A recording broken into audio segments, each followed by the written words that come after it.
உக்ரைனோட தலைநகரத்தின் மீது ரஷ்யா நேற்று 2 தாக்குதலை பண்றாங்க. ஒன்று பார்த்தோன்னா சென்ட்ரல் உக்ரைனில் நடந்தது. இன்னொன்று பார்த்தோன்னா சென்ட்ரல் உக்ரைன்ல இருந்து ஒரு 9 கிலோமீட்டர்கள் தொலைவில் ஒரு தாக்குதல் நடந்ததாக சொல்லப்பட்டுச்சு. அதை நம்ம போன வீடியோலையும் பேசியிருப்போம். ஒரு டிஃபென்ஸ் எக்ஸ்போ நடக்கிறப்போ பல நாட்டை சார்ந்த முக்கியமான நிறுவனங்கள் அந்த இடத்துல வந்திருக்கப்போ அதன் மீது ரஷ்யா தாக்கியிருக்காங்க. இதன் மூலயமா மிகப்பெரிய ஒரு பாதிப்பு அந்த இடத்துல ஏற்பட்டிருக்கு. பல நபர்கள் இதில் வந்து காயமடைஞ்சிருக்கோ இல்லை இறந்திருக்கிறதுக்கான வாய்ப்பு இருக்கின்ற ஒரு செய்தியை பார்த்துருப்போம். அது இப்போ உறுதிப்படுத்தப்பட்டிருக்கு. 100 நபர்கள் காயமடைஞ்சிருக்காங்க. 10 நபர்கள் இறந்ததாக உறுதிப்படுத்தப்பட்டிருக்கு. ஜெலன்ஸ்கியோட ரொம்ப க்ளோஸ் அசோசியேட்ஸ் பல நபர்கள் இந்த ஒரு இடத்துல இருந்திருக்கலாம். சில நபர்கள் வந்து சிவியரா இன்ஜுரியா இருக்காங்க. போலந்து சார்ந்த சில முக்கியமான ஆயுத தயாரிப்பு நிறுவனங்களை சார்ந்த நபர்களும் இதில் பங்கேற்றிருக்கலாம். அவங்களும் காயமடைஞ்சிருக்கிறதா ஒரு செய்தியானது வந்திருக்கு. அப்போ இவ்வளோ பெரிய ஒரு இடத்துல ரஷ்யா ஸ்ட்ரைக் பண்ணியிருக்காங்கன்னா இதுக்கு எந்த அளவுக்கு இன்டெலிஜென்ஸ் இன்புட் தேவைப்பட்டிருக்கும். அப்போ இது சம்பந்தப்பட்ட சில செய்திகளை தேடுறப்போ ரஷ்யாவுக்கு இன்டெலிஜென்ஸ் இன்புட் வேற எங்க இருந்தும் கிடைக்கல, இந்த நிறுவனங்கள் கிட்ட இருந்தே கிடைச்சிருக்கு. ஸோ இதை பற்றின தகவல்கள் தான் இந்த ஒரு பதிவில் பார்க்க போகிறோம். சில முக்கியமான அப்டேட்ஸையும் பார்த்துலாம். ஸோ வாங்க வீடியோக்குள்ள போயிடலாம். நான் உங்கள் ஆர்கே தம்புக்ஷாகம், டிபி ட்ரெண்டிங்ஸ்.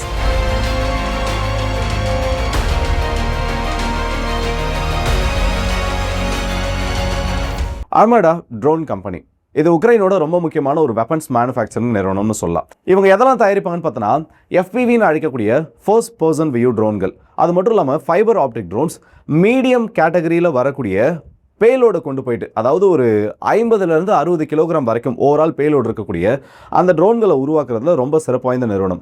சில ஜெட் பவர்டு ட்ரோன்களை உருவாக்குறதுக்கான ப்ராஜெக்டில் இறங்கியிருக்காங்க. ஆனால் இப்போ வரைக்கும் அதோட அவுட்கம்ஸ் என்னன்னு தெரியல. இன்னைக்கு ரஷ்யா உக்ரைன் யுத்தத்தில் உக்ரைன் ட்ரோன்களை பயன்படுத்தி அதிகமாக ரஷ்யாவுக்கு எதிரான வெற்றிகள் அடையிறதுக்கு இந்த ஒரு நிறுவனம் ரொம்ப முக்கியமான ஒன்று. இவங்க சார்பில் என்ன பண்ணுறாங்கன்னா, ஜூலை மாதம் 24ஆம் தேதி தலைநகரத்திலிருந்து ஒரு 15 கிலோமீட்டர்கள் தொலைவில் இருக்கக்கூடிய விட்டரன் சொல்லக்கூடிய பகுதியில் ஒரு டிஃபென்ஸ் எக்ஸ்போ நடக்க போகுது.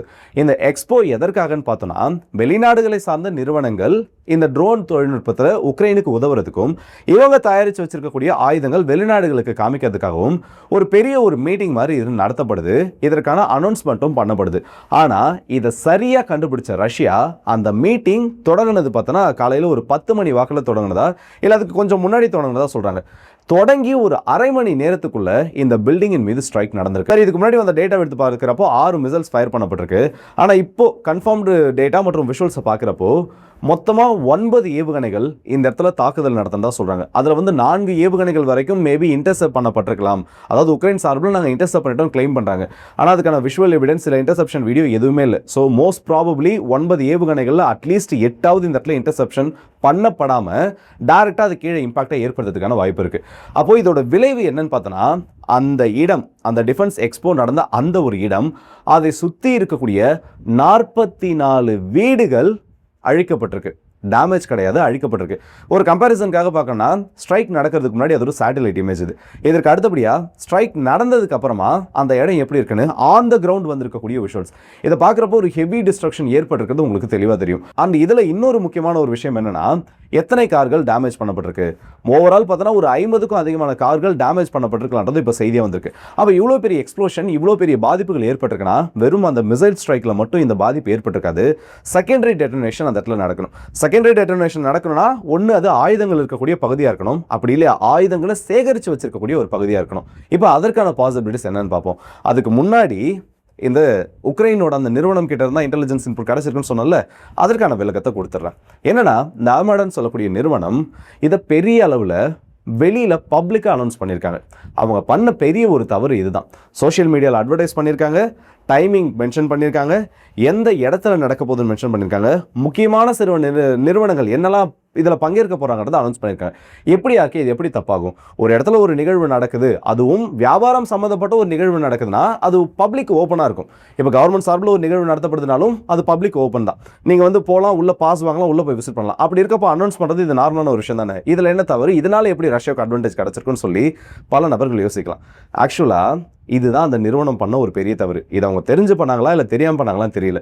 இந்த டிஃபென்ஸ் எக்ஸ்போவை எப்போ அனௌன்ஸ் பண்ணுவாங்கன்னா, ஜஸ்ட் விசிட்டர்ஸ் மற்றும் பிஸ்னஸ் பண்ணக்கூடியவர்கள், பையர் அண்ட் செல்லருக்கு நடுவில் ஒரு எக்ஸ்போ மாதிரி நடக்குதுன்னா அதுக்கு ஓப்பன் பண்ணுவாங்க.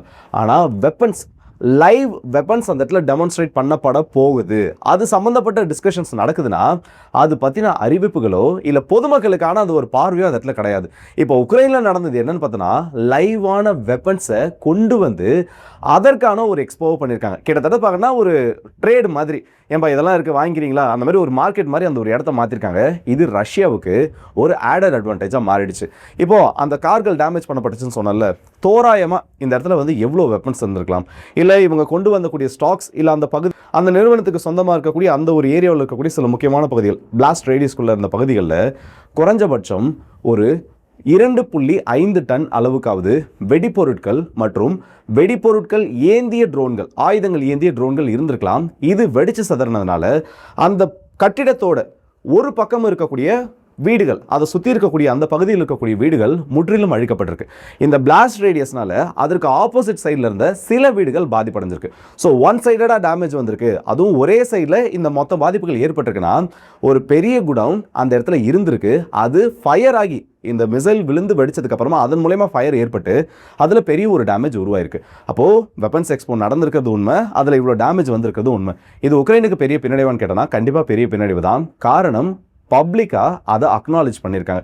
இதுக்கு முன்னாடி எல்லாம் உக்ரைன் இப்படி பண்ணவே மாட்டாங்க. ஆனால் முதல் முறையாக இதை பண்ணியிருக்காங்கன்னா இந்த விஷயம் வெளியில் அவ்வளோ வைரலாக ஆரம்பிச்சிச்சு. அத்தனை நபர்களும் கேள்விகள் கேட்க ஆரம்பிச்சிட்டாங்க. போர் குற்றத்திற்கான ஒரு விசாரணையும் இதன் மூலயமா தொடங்கப்பட்டிருக்கு. ஏன்னா இதில் ஃபாரின் வெளிநாடுகளை சார்ந்த சில முக்கியமான நிறுவன ஊழியர்களும் இதில் பங்கேற்றதாக சொல்லப்படுது. உக்ரைன் இப்போ அந்த நிறுவனத்துக்கு எதிராக பெரிய என்கொயரி ஆரம்பிச்சிருக்காங்க. யாரை கேட்டு இதை பப்ளிக்காக அனௌன்ஸ் பண்ணீங்க, யாரை கேட்டு இந்த இடத்துல இப்படி ஒரு எக்ஸ்போ நடக்குதுன்ற அந்த டீட்டெயில்ஸை வெளியில் பப்ளிஷ் பண்ணிங்கன்னு ஏகப்பட்ட கேள்விகளானது கேட்கப்படுது. இது தெரிஞ்சு நடந்தா இல்லை தெரியாமல் நடந்தான்னு தெரியல. ஆனால் தான் தலையில் தானே மனவரி போட்டதுன்னு சொல்லுவாங்கள்ல, அந்த மாதிரி அந்த நிறுவனம் பண்ண ஒரு அறிவிப்பு இன்னைக்கு அவ்வளோ பெரிய ஒரு பாதிப்பை கொடுத்துருக்கு. இதில் உக்ரைனோட அதிபராக இருக்கக்கூடிய ஜெலன்ஸ்கி அவர்கள் அந்த ஜெலன்ஸ்கியோட ரொம்ப முக்கியமான ஒரு க்ளோஸ் அசோசியேட், கிட்டத்தட்ட வந்து அன்அஃபிஷியலாக செயல்படக்கூடிய ஒரு இன்டெலிஜென்ஸ் சீஃப், அவரும் வந்து இந்த இடத்துல இருந்ததாகவும் காயங்களோடு அவர் தப்பிச்சிட்டதாகவும் சொல்லியிருக்காங்க. போலந்தை சார்ந்த சில நிறுவனங்கள், இதே மாதிரி ட்ரோன்களை தயாரிக்கக்கூடிய சில நிறுவனங்கள், அந்த நிறுவனங்களை சார்ந்த சில ஊழியர்களும் அந்த இடத்துல இருந்ததாகவும், அதில் ஒரு ஊழியர் இறந்துட்டு மீதம் இருக்கக்கூடிய நபர்கள் காயமடைஞ்சு மருத்துவ உதவிகள் ட்ரீட்மெண்ட்ல இருக்கிறதாவும் செய்தியில் நடந்து வந்திருக்கு. இது பெரிய ஒரு எஸ்கலேஷன். இப்போ அத்தனை நாளும் உக்ரைன் கிட்ட விளக்கம் கேட்பாங்க எப்படி இது பாசிபிளா நடந்துச்சு. அண்ட் இந்த ஸ்ட்ரைக் நடந்ததுக்கு அப்புறமா உக்ரைன் இன்னும் நிறைய ரெஸ்ட்ரிக்ஷன்ஸ் கொண்டு வர வேண்டிய அந்த ஒரு கட்டாயத்திற்கும் தள்ளப்பட்டிருக்காங்க.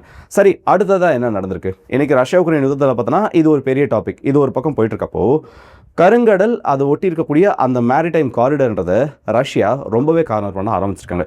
நேற்று ஒரு நாளில் இந்த வீடியோவை நீங்கள் காலையில் இல்லை மதியமாக பார்ப்பீங்க.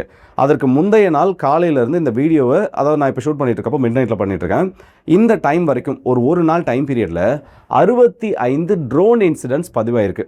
ட்ரோன் தாக்குதல் கிடையாது, ட்ரோன் இன்சிடென்ட்ஸ். ட்ரோனை ஸ்பாட் பண்ணுறது, ரஷ்யாவோட உளவு ட்ரோன்கள் ரெகானசன்ஸ் ட்ரோனை ஸ்பாட் பண்ணுறது, இது ஒடிசா துறைமுகத்தில் தாக்குதல் நடத்துறது, அதுக்கப்புறமா அதை கேப்சர் பண்ணுறதுன்னு சொல்லி குறிப்பிட்ட அந்த ஒரு பகுதியில் மட்டும் 60க்கும் அதிகமான ட்ரோன் இன்சிடென்ட்ஸ் பதிவாயிருக்கு. ஸோ உள்ள ட்ரோன்கள் வருது, அதுவும் ரெகானசன்ஸ் ட்ரோன்கள் வருதுன்னா வேறு ஆப்ஷனே கிடையாது. ரஷ்யா அடுத்த கட்டமாக ஸ்ட்ரைக் இதை பண்ண போகிறாங்கிறது தான் தெரியுது. ஒரு கட்டத்துக்கு மேலே இது எப்படி உக்ரைனை ப்ரெஷர் பண்ண போகுதுன்னா, தானியங்களோட தட்டுப்பாடு. நான் போன வீடியோவில் தெளிவாக சொல்லியிருப்பேன், இருந்தாலும் சின்ன ஒரு ஷார்ட் நோட் சொல்கிறேன். இந்த துறைமுகங்களின் மீது நடத்தப்படக்கூடிய தாக்குதல் உக்ரைனை மோசமாக ஹர்ட் பண்ணும். அவங்களோட உணவு தேவைகளை கூட பூர்த்தி பண்ணுறதுக்கு சிரமப்படக்கூடிய அளவுக்கு இந்த தாக்குதல்கள் தன்னோட வீரியத்தை ரொம்ப அதிகமாக்கும். அதற்கான வாய்ப்புகள் எல்லாமே இப்போ உருவாக ஆரம்பிச்சிருக்கு. ஒன்று ரஷ்யா இதை நிறுத்தணும், அப்படி இல்லையா உக்ரைன் ரஷ்யாவை டைவர்ட் பண்ணுற மாதிரி சில சம்பவங்களை பண்ணலன்னா இந்த ஒடேசா துறைமுகம் கூடிய சீக்கிரத்தில் உக்ரைன் பயன்படுத்த முடியாத ஒரு நிலைமையை அடைஞ்சாலும் அதில் ஆச்சரியப்படுறதுக்கு எதுவும் இருக்காது. வெறும் ஒரு சோஷியல் மீடியா போஸ்ட், அதில் அவங்க கொடுத்த டீட்டெயில்ஸ் எப்படி இந்த ஆர்மாடா நிறுவனத்துக்கு மிகப்பெரிய ஒரு இழப்பை ஏற்படுத்துச்சுன்றது பார்த்தோம். இப்போ நான் ஒரு இமேஜை காமிக்கிறேன். இது என்னன்னு பார்த்தோன்னா உக்ரைனோட ட்ரோன்கள். இதெல்லாம் எந்த இடத்துல இருக்குது? அந்த பேக்ரவுண்டை நீங்கள் பார்க்குறப்போ ஏதோ ஒரு பெரிய ஒரு ஃபெசிலிட்டியில் இருக்கிறதா நினைப்பீங்க. ஆக்சுவலாக இது வந்து டிஃபென்ஸ் ஃபெசிலிட்டி கிடையாது, உக்ரைனோட ஒரு ரெசிடென்ஷியல் பில்டிங். அந்த ரெசிடென்ஷியல் பில்டிங்கில் வச்சு இந்த ட்ரோன்கள் அசம்பிள் பண்ணுறது, இல்லை அது சம்மந்தப்பட்ட புகைப்படங்களை வெளியிடுறதுன்னு சொல்லி இதெல்லாம் வந்து இவங்க ஷேர் பண்ணிட்டு இருக்காங்க. இதெல்லாம் எல்லாரும் மறக்கிற ஒரு விஷயம் என்னென்னா, நம்மளால தான் ஒரு இமேஜோட கோஆர்டினேட்ஸ் எடுக்க முடியாது. ஆனால் ராணுவம் நினைக்கிறாங்க, அதுவும் ரொம்ப ஹைடெக்கான ஒரு ராணுவம் நினைக்கிறாங்கன்னா, இமேஜ் எந்த இடத்துல எடுக்கப்பட்டுச்சு, அதோட கோஆர்டினேட்ஸ் என்ன, எப்போ எடுக்கப்பட்ட இமேஜ். நம்மளே மெட்டா டேட்டா வியூவரை பார்த்தோன்னா ஒரு ஓரளவுக்கு அந்த புகைப்படங்களை பற்றின டேட்டாவை எடுத்துடலாம். எந்த டிவைஸில் எடுக்கப்பட்டது, எந்த டைமில் எடுக்கப்பட்டிருக்கு, எத்தனை தடவை எடிட் பண்ணியிருக்காங்க, புகைப்படம் வந்து எவ்வளவு நேரங்களுக்கு முன்னாடி எடுக்கப்பட்டது, இது எல்லாத்தையுமே கண்டுபிடிக்க முடியும். அப்படி இருக்கப்போ ராணுவம் இதை விட அதிக துல்லியத்தன்மை வாய்ந்த தாக்குதலை நடத்தக்கூடிய தொழில்நுட்பம் அவங்க கிட்ட இருக்கு. இவங்க பாட்டுக்கு விளையாட்டா ஒரு ஃபோட்டோவை போட்டு போயிடுறாங்க. இப்போ ரெசிடென்ஷியல் பில்டிங்கில் ட்ரோனை வச்சுருக்கீங்க, அந்த பில்டிங் மேலே ஸ்ட்ரைக் நடக்குது. இப்போ அந்த புகைப்படத்தை ஒரு சோர்ஸாக வச்சு அதுக்கான இடத்த கண்டுபிடிச்சி அந்த இடத்த அடிக்கிறப்போ ரெசிடென்ஷியல் பில்டிங் மேலே ஸ்ட்ரைக் நடந்துருச்சுன்னு ஒரு ஒரு செய்தி அது வெளியில் வரும். ஸோ உக்ரைன் பண்ணக்கூடிய சில தவறுகளில் இதுவும் இப்போ பிரச்சனையாக மாறி இருக்கு. அண்ட் இதே மாதிரி தான் ஒரு வேர் ஹவுஸில் இங்கே பாருங்கள் நாங்கள் வந்து ட்ரோன்களை டெலிவர் பண்ணிட்டோம்னு சொல்லி இங்கிலாந்துலேருந்து வந்த ஒரு கொரியர் நிறுவனம், அந்த கொரியர் நிறுவனத்தில் வந்த ஒரு எம்ப்ளாயி போட்ட ஒரு பதிவு அடுத்த 2 நாள் அந்த வேர் ஹவுஸை கம்ப்ளீட்டாக டெஸ்ட்ராய் பண்ணுச்சு, கார்கிவ் மற்றும் சுமி மாகாணங்களில். இந்த மாதிரி ஒவ்வொரு சம்பவங்களும் இந்த இடத்துல நடக்கிறப்போ அது உக்ரைனுக்கு மோசமான சில விளைவுகளை கொடுக்குது. அதுவும் இந்த ஆர்மாடா நிறுவனத்தின் மீது எப்போ ஸ்ட்ரைக் நடத்தப்பட்டிருக்குன்னு பார்த்தோன்னா, தொடர்ந்து 3வது முறையாக வைல்ட் பெரிஸோட அந்த வேர் ஹவுசஸ் அழிக்கப்பட்டப்போ அதே நாளில் அடுத்த சில மணி நேரங்களில் இந்த தாக்குதல் நடந்திருக்கு. ஸோ இமீடியட் ரிட்டாலியேஷன்றதை ரஷ்யா பண்ண தொடங்கிட்டாங்கன்றது இந்த நிகழ்வுகள் மூலமா தெரிய வருது. ஸோ இந்த வீடியோ பற்றி உங்களோட கருத்துக்கள் என்னன்னு மறக்காம கமெண்ட் செக்ஷனில் சொல்லுங்கள். அதுலேயும் குறிப்பாக சொல்லணும்னா, ரஷ்யா இந்த ஆர்மாடா நிறுவனத்தோட டிஃபென்ஸ் எக்ஸ்போ தாக்குனது பெரிய ஒரு சம்பவம். யாருமே இதை எதிர்பார்க்காத நேரத்தில் ரஷ்யாவுக்கு ஒரு பெரிய சக்ஸஸை கொடுத்துருக்கு. 10 நபர்கள் இறந்திருக்காங்க, 100 நபர்கள் காயம் அடைஞ்சிருக்காங்கன்னா இது உக்ரைனுக்கு ரொம்ப பெரிய ஒரு பின்னடைவை கொடுக்கும். இன்டர்நேஷனல் கம்யூனிட்டிஸ் கிட்ட இருந்து கேள்விகளும் கேட்கப்படும். எப்படி இந்த அளவுக்கு செக்யூரிட்டி லாக் இருந்துச்சு, இதை பற்றி உங்களோட கருத்துக்களை மறக்காம கமெண்ட்ஸ் சொல்லுங்கள். அண்ட் குறிப்பாக சொல்லணும்னா 9 ஏவுகணைகளில் 4 நாங்கள் இன்டர்செப்ட் பண்ணிட்டு உக்ரைன் சொல்கிறாங்க. ஆனால் இதற்கு முன்னாடி வந்து ரஷ்யா 44 ஏவுகணைகளை ஃபயர் பண்ணப்போ அதில் 2 மட்டும் தான் இன்டர்செப்ட் பண்ண முடிஞ்சது. அவங்க கிட்ட பேட்ரியட் இன்டர்செப்டர்ஸ் இல்லை. அப்படி இருக்கப்போ 4 ஏவுகணைகளை இன்டர்செப்ட் பண்ணியிருக்க சான்சஸ் ரொம்ப குறைவு. அண்ட் அங்கே ஏற்பட்டிருக்கக்கூடிய வெடிப்புகள்லாம் பார்க்குறப்போ அதுக்கான வாய்ப்புகள் ரொம்ப குறைவுன்றது தெரியுது. இதை பற்றி உங்களோட கருத்துக்களையும் மறக்காம சொல்லுங்கள். ஸோ அடுத்த வீடியோ சந்திப்போம். அதோட விடுவது உங்கள் ஆர்கே.